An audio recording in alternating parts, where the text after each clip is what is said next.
ನಮಸ್ಕಾರ. Republic Kannada digital ಲೈವ್ಗೆ ಸ್ವಾಗತ. ನಾನು ಬಸವರಾಜ್ ಚರಂತಿಮಠ್. ರಾಜಕೀಯದಲ್ಲಿ ಕೆಜೆ ಜಾರ್ಜ್ ಅವರ ರಾಜೀನಾಮೆ ಸಾಕಷ್ಟು ಸದ್ದುಗದ್ದಲನ್ನು ಎಬ್ಬಿಸಿತು. ಬಹಳ ವಿಚಾರವಾಗಿ ಒಂದು ಗಾಂಭೀರ್ಯದ ಚರ್ಚೆಗಳು ಕೂಡ ರಾಜಕೀಯದಲ್ಲಾದವು. ಅಷ್ಟಕ್ಕೆ ಮರ್ತು ಹೋಯಿತು, ಎಲ್ಲವೂ ಕೂಡ ಮುಗೀತು ಅನ್ನುವಂಥ ಸಬೂಬನ್ನು ಆಯಿತು.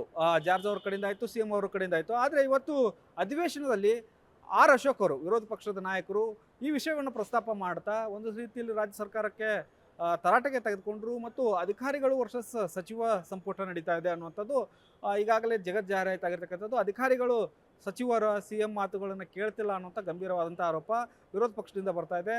ಇನ್ನೊಂದು ಕಡೆ ಅಧಿಕಾರಿಗಳ ವರ್ಗಾವಣೆ ವಿಚಾರವಾಗಿ ಕೆಜೆ ಜಾರ್ಜ್ ಸೇರಿದಂತೆ ಅನೇಕ ಸಚಿವರು ಅಸಮಾಧಾನಗೊಂಡಿದ್ದಾರೆ ಅನ್ನುವಂಥ ಮಾತುಗಳು ಕೇಳಿ ಬರ್ತಾ ಇದ್ದಾವೆ. ಬಹಳ ಪ್ರಮುಖವಾಗಿ ಕೆಜೆ ಜಾರ್ಜ್ ಅವರು ಕಳೆದ 3-4 ದಿನಗಳ ಹಿಂದೆ ಒಂದು ರಾಜೀನಾಮೆ ಕೊಟ್ಟರು ಅನ್ನುವಂಥ ಸುದ್ದಿ ಬಹಳ ಸದ್ದುಗದ್ದಲವನ್ನು ಎಬ್ಬಿಸಿತು. ಈ ಸಂದರ್ಭದಲ್ಲಿ ಕೆಜೆ ಜಾರ್ಜ್ ಅವರು ಅಸೆಂಬ್ಲಿಯಲ್ಲಿದ್ದರು. ಆ ಸಂದರ್ಭದಲ್ಲಿ ಕೂಡ ನೇರವಾದಂಥ ಪ್ರಶ್ನೆಯನ್ನು ವಿರೋಧ ಪಕ್ಷಗಳು ಕೇಳಿದ್ವು, ನೀವು ರಾಜೀನಾಮೆ ಕೊಟ್ಟಿದ್ದೀರಿ ಅನ್ನುವಂಥದ್ದನ್ನು. ಆಗ ಅವರು ಒಂದಷ್ಟು ಆಕ್ರೋಶವನ್ನು ವ್ಯಕ್ತಪಡಿಸ್ತಾ ಜಾರ್ಜ್ ಅವರು ಉತ್ತರವನ್ನು ಕೊಟ್ಟರು.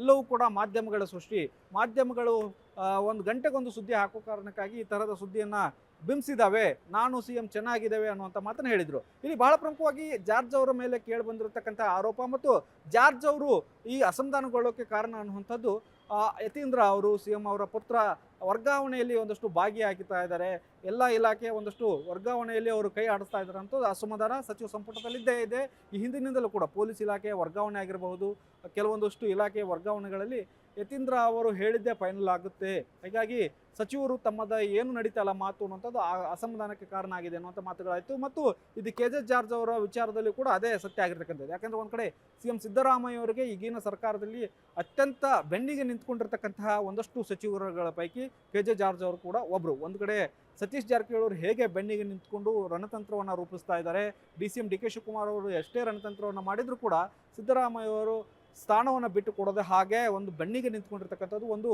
ಸತೀಶ್ ಜಾರಕಿಹೊಳಿ ಅವರು. ಇನ್ನೊಂದು ಹೈಕಮಾಂಡ್ ಮಟ್ಟದಲ್ಲಿ ಸ್ಟ್ರಾಂಗ್ ಆಗಿ ಸಿದ್ದರಾಮಯ್ಯವರ ಪರವಾಗಿ ಬ್ಯಾಟಿಂಗ್ ಮಾಡ್ತಕ್ಕಂಥದ್ದು ಮತ್ತು ಸಿದ್ದರಾಮಯ್ಯವರ ಪರವಾಗಿ ಮತ್ತು ಸಿದ್ದರಾಮಯ್ಯ ಸರ್ಕಾರದ ಒಂದಷ್ಟು ಮಾಹಿತಿಗಳನ್ನು ಹೈಕಮಾಂಡ್ ನಾಯಕರಾದಂಥ ಸೋನಿಯಾ ಗಾಂಧಿ ಮತ್ತು ರಾಹುಲ್ ಗಾಂಧಿ ಅವರಿಗೆ ಮಾಹಿತಿಗಳನ್ನು ತಲುಪಿಸ್ತಕ್ಕಂಥ ಕೆಲಸವನ್ನು ಮಾಡ್ತಾ ಇರ್ತಕ್ಕಂಥದ್ದು ಇದೇ ಕೆಜೆ ಜಾರ್ಜ್. ಕೆಜೆ ಜಾರ್ಜ್ ಅವರು ಸಾಕಷ್ಟು ಪ್ರಭಾವವನ್ನು ಹೈಕಮಾಂಡ್ ಮಟ್ಟದಲ್ಲಿ ಹೊಂದಿದ್ದಾರೆ. ಸಿ ಎಂ ಜೊತೆಗೆ ಆತ್ಮೀಯವಾದಂಥ ಸಂಬಂಧವನ್ನು ಇಟ್ಕೊಂಡಿದ್ದಾರೆ, ಏಕವಚನದಲ್ಲಿ ಮಾತನಾಡ್ತಕ್ಕಂಥ ಸಂಬಂಧವನ್ನು ಕೂಡ ಇಟ್ಕೊಂಡಿದ್ದಾರೆ. ಇಂತಹ ಕೆಜೆ ಜಾರ್ಜ್ ಅವರು ಯಾಕೆ ಅಸಮಾಧಾನಗೊಂಡರು ಅನ್ನೋಂಥದ್ದು ಯಕ್ಷ ಪ್ರಶ್ನೆ ಮೊದಲಿಗೆ ಈ ಸುದ್ದಿ ಬಂದ ತಕ್ಷಣ ಗೊತ್ತಾಗಿರ್ತಕ್ಕಂಥದ್ದು. ಯಾಕಂದರೆ ಸಿ ಎಂ ಸಿದ್ದರಾಮಯ್ಯ ಅವ್ರನ್ನ ಪ್ರತಿದಿನ ಭೇಟಿ ಮಾಡ್ತಕ್ಕಂಥವ್ರು, ಪ್ರತಿ ಏನಾದರೂ ಮೂಮೆಂಟ್ಗಳಿದ್ದರೆ ಅವ್ರನ್ನ ಭೇಟಿ ಮಾಡಿ ಒಂದಷ್ಟು ಸರ್ಕಾರದ ವಿಚಾರಗಳಿರ್ಬೋದು ಯಾವಾಗಲೂ ಕೂಡ ಅವರ ಜೊತೆ ಸಂಪರ್ಕದಲ್ಲಿರ್ತಕ್ಕಂಥವ್ರು. ಇಂಥವರು ಯಾಕೆ ಈ ಥರದ ರಾಜೀನಾಮೆಯನ್ನು ಕೊಡೋಕೆ ಹೋದರು ಅಂತ ಪ್ರಶ್ನೆಗಳಿತ್ತು.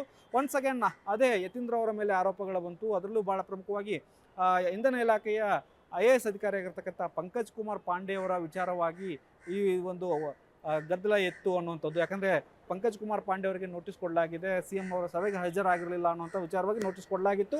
ಈ ನೋಟಿಸ್ ಕೊಡೋಕ್ಕೂ ಕೂಡ ಕಾರಣಕರ್ತರಾಗಿರ್ತಕ್ಕಂಥದ್ದು ಇದೇ ಯತೀಂದ್ರ ಅವರು ಅನ್ನುವಂಥದ್ದು ಒಂದು ಕಡೆ. ಇನ್ನೊಂದು ಕಡೆ ಚಿಕ್ಕಮಗಳೂರಿನ AC ಆಗಿದ್ದಂತಹ ಸುದರ್ಶನ್ ಅವರ ವರ್ಗಾವಣೆ ಆಯಿತು. ಅದು ಉಸ್ತುವಾರಿ ಸಚಿವರಾಗಿರ್ತಕ್ಕಂಥದ್ದು, ಚಿಕ್ಕಮಗಳೂರಿನ ಉಸ್ತುವಾರಿ ಸಚಿವರಾಗಿರ್ತಕ್ಕಂಥ ಕೆಜೆ ಜಾರ್ಜ್ ಅವರ ಪರಿಗಣನೆಗೆ ಬಾರದೆ ಅವರನ್ನು ಕೇಳದೆ ಈ ವರ್ಗಾವಣೆ ಆಗಿದ್ದಕ್ಕಾಗಿ ಒಂದಷ್ಟು ಆಕ್ರೋಶಗೊಂಡಿದ್ದರು ಯತೀಂದ್ರ ಅವರ ಮೇಲೆ ಅನ್ನುವಂಥದ್ದು ಒಂದು ಕಡೆ. ಹೀಗಾಗಿ ಎರಡೂ ಅಧಿಕಾರಿಗಳ ವಿಚಾರವಾಗಿ ಅಸಮಾಧಾನಗೊಂಡು ಅವರು ರಾಜೀನಾಮೆಯನ್ನು ಕೊಡೋಕೆ ಹೋಗಿದ್ರು ಅನ್ನುವಂಥದ್ದು ಬಹಳ ಪ್ರಮುಖವಾಗಿ ಚರ್ಚೆ ಆಗ್ತಾ ಇರ್ತಕ್ಕಂಥದ್ದು.